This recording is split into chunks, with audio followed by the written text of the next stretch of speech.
picks. Heather Williams alongside Steve Wilmoth of ESPN Tri-Cities, TriCitiesSports.com. Well, we picked differently last week, but still had the same result as I got one that you didn't get, you got one that I didn't get, so we're still back where we started. We tried. But I have a feeling that there will probably be some differentiation in the picks this week as well. So let's get down to it because it is an unbelievable slate to finish out the regular season in Tennessee, which is where we will start this week. Big one on Thursday night between Elizabethton and Greeneville. And one of many region championship games or games with region implications, region title implications across our area, across the state. That's kind of the way the TLSAA has designed it for this week. You look at these two football teams.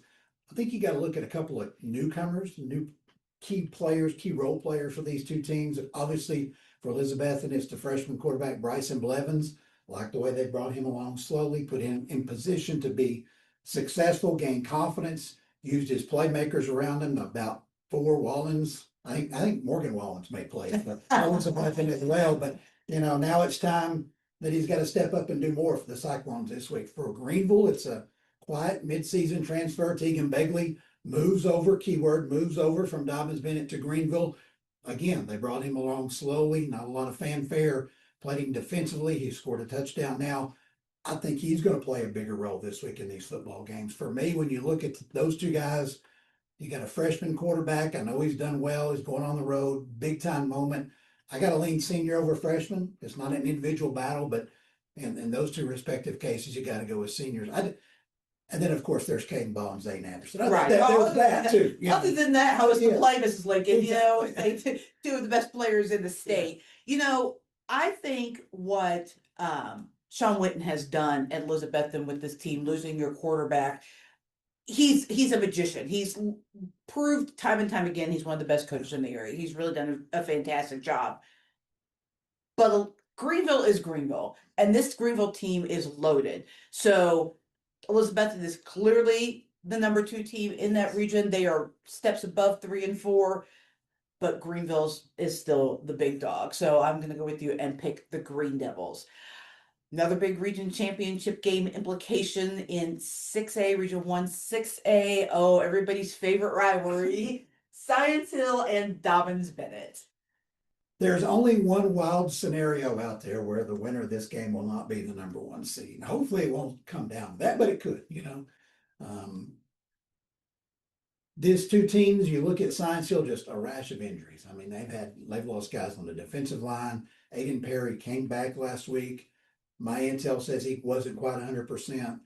Lost another running back. We talked about Ian Mathis last week, losing him. Dobyns Bennett, though, is a wealth of health. I mean, they pretty much look at that starting grid. They made some changes along the way, even personnel, but not due to injury. And you look at that starting grid, it's been pretty much the same as it's been all year. Plus, they added All-State offensive lineman Tyler Grizzle a couple of weeks ago. From a physicality standpoint, that's going to make a big difference for Dobyns Bennett this week. You look at that Dobyns Bennett offense, you look at Science Hill, you look at the numbers. There's nobody that really, from a number stands out, just, jumps out at you for Dobyns Bennett. In defense and special teams, they are plus 16 in the turnover margin, and they make huge plays in special teams, and I think that's the difference Friday night. So 4 weeks ago, this is a completely different conversation we're having because of the health of Science Hill. And I'm also going to apologize to the team I'm about to pick because I'm pretty sure I've picked this game wrong each of the 10 years I've been on Prep Picks. So apologies, Indians, you're the victim this time. I agree with you, though. They're just healthier, and they're going to be able to play more physical than the Science Hill. So I'm sorry, Dobyns Bennett. I'm picking you, which is probably bad news. Our Friday Night Rivals game of the week this week. I don't know what's going on in Johnson County, but I think they're a very dangerous team to round out the season for Unicoi County. And I think it's great because neither one of these teams get to play on Rivals very much. I think Unicoi's played once. This is the first time for Johnson County. So a fun matchup in Irwin this weekend. You look at Johnson County, you're like, well, we thought they were going to be up there at the top, maybe fighting for the region title based on who they were getting back. It just hasn't really transferred that way yet. But this is a game that if Johnson County wins and Claiborne wins over Pigeon Forge, Johnson County will be home next week. Right. So otherwise, it's Unicoi County playing at home. So this is a big game. It's not a region championship game. Gatlinburg Pittman has secured that, but it's a big game as far as playing at home in the playoffs. And Unicoi County, speaking of additional players, running back Nehemiah Campbell, who broke a collarbone in the preseason, is supposed to make his season debut. Oh, as if they needed more weapons. Exactly. So you add that in there, and I think, this is a Unicoi County game. Yeah, it's funny you mentioned that because I was going to mention specifically the weapons at Unicoi County. I mean, they have Kobe Jones and they have the Rice kid, Yeah. and that is a potent 1-2. Now you added a third weapon. I mean, are you serious? A wealth of embarrassment of wealth in Unicoi County. I'm going to pick the Blue Devils in this game as well. All marked up. Moving over to Southwest Virginia, a big one in Region 1D, two teams fighting for playoff positioning. Northwood, a surprising Northwood team at Honaker. Yeah, what about those Panthers? I mean, first winning season in 10 years, first playoff appearance in 10 years. Last week, beat Rural Retreat for the first time in 12 years. So they've really had an outstanding season, a chance for 7 wins after winning 7 games total the last 3 years. So quite the turnaround for Northwood. One of the great stories out of Southwest Virginia. Here's Honaker, a team that's, they're used to being in the playoffs. They're not used to talking about, are we going to make the playoffs? They've had to come from behind each of the last 2 weeks now. They're now at 4-4. The games at Honaker, I think if it was reversed, I might give the Panthers the edge. I just got to go with Honaker here. Well, I think what is so impressive about Northwood is it kind of reminds me of Ryco a few years back.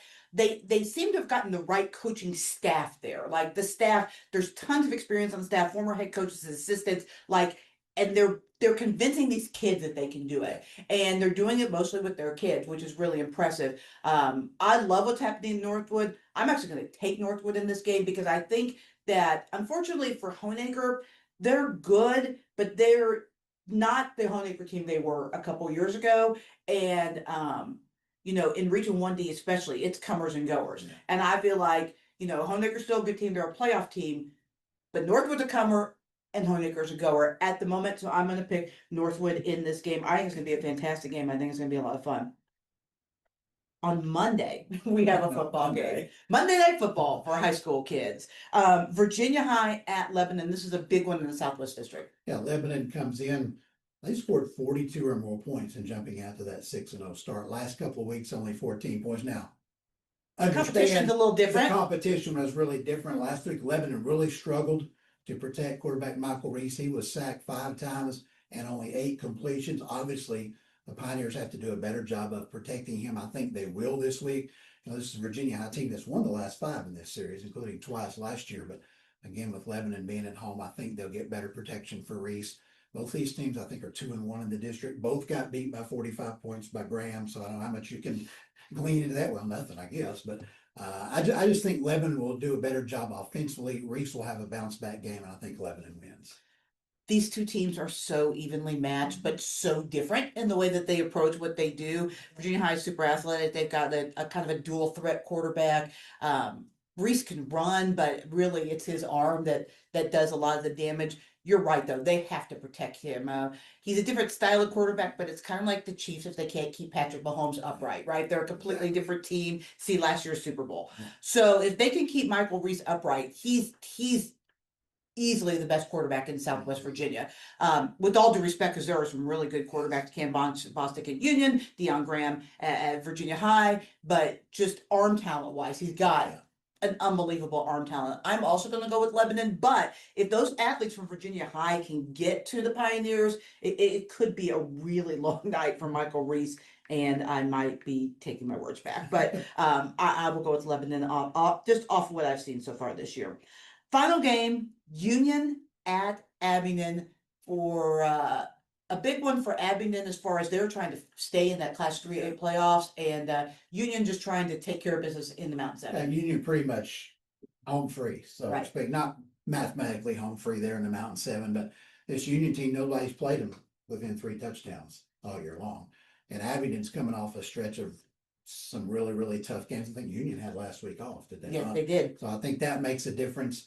Abingdon's beat up. They've lost 4 starters for the year due to injuries. A 5th one did not play last week. Although the Falcons played very well at Ridgeview last week. But this is just a matchup that I think Abingdon's going to struggle this time. And Union is going to have another significant win, I believe.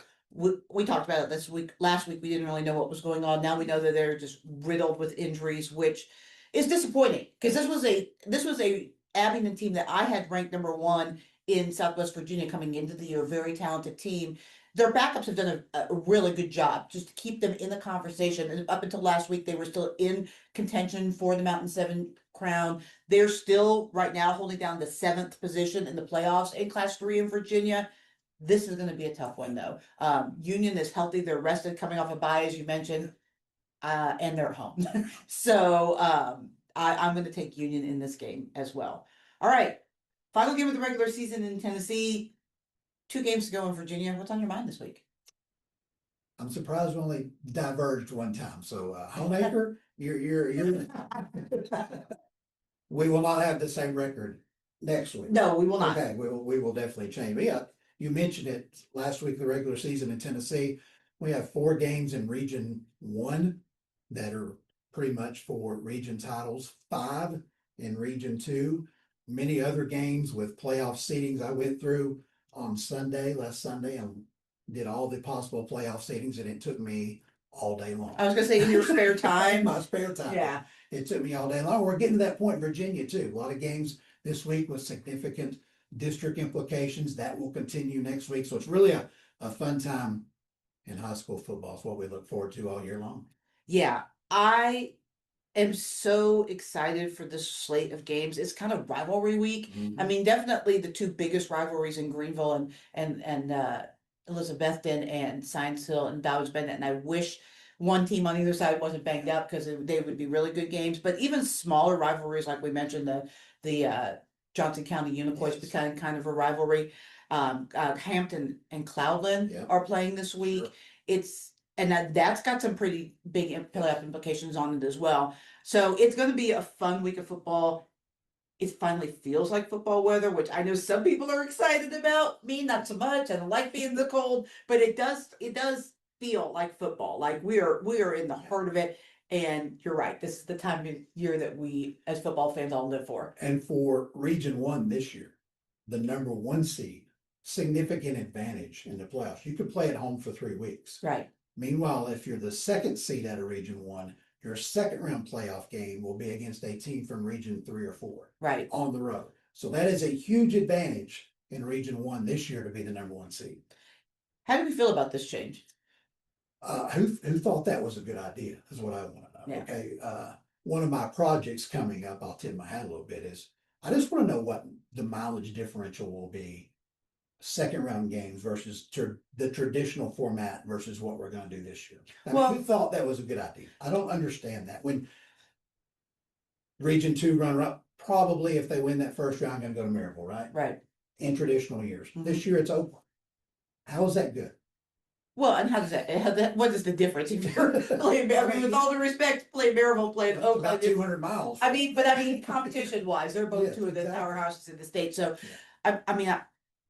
I know, I guess they said they got tired of the same matchups, but I mean, if you look just across the Virginia side, last year, teams can play each other, twice every year, and people don't get tired of it. Eastside and Ryco, if all holds serve, Howie might mess this up, but could play for a 3rd straight year in the Region 1D championship. I don't hear anyone in Southwest Virginia complaining about that. It's created a great rivalry between those 2 schools. And honestly, it's made Eastside better, right? It's given them a target in which they need to reach to. And there will be more people at that game between those 2 smaller schools than there will be at a Science Hill or Dobyns Bennett game at Oakland.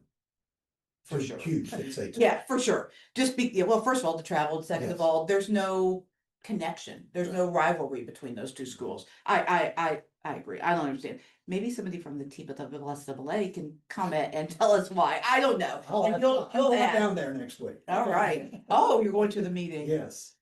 Mr. Football, you got anyone on your mind for that? Oh, we got a lot on my mind. I can't. I'm not voted yet, but we're doing nominations this week. Yes, I need to get mine in. Lots of. I am too, and a lot of feedback. I got an email from somebody, and I don't even know what school they're from. They just said, we would like you to consider this player my quarterback. And I don't recognize the name, so I guess I'm going to have to Google because I'm like, okay, who are you? But I think there's a possibility of a couple local guys making the cut this year, which is exciting. I hope so. I mean, it's better when I actually have input in the meeting. Right. And I don't have input unless we have kids from Region One. You have something I to just talk sit down and about? vote on people I've Well, I mean, never seen play. neither one of us have voted or made nominations, but it feels like Xavier Anderson probably deserves to be in the Absolutely. conversation. Oh, for sure. Yeah, no doubt about it. His last 2 weeks have been incredible. Yes. You can see why Tennessee wants him. And it is a regular seasonal too. Yes. So even though it won't be announced until mid-December, all the work will be done by Friday night. Get it done, Dayton. And all the rest of the kids out there that have aspirations, because he's not the only one, but I feel comfortable talking about him because he's the one that everybody I think assumes will at least be talked about. I got help on him. I really didn't need it. But. Yeah. All right. Well, if you want to learn more about high school sports and the fall seasons are winding down, we're getting ready. I can't believe to start gearing up and start talking about basketball, but we are at that time of the year. Be sure to check out Steve's website, that is tricitysports.com, and join me Friday 11:15 on WCYB for Friday Night Huddle.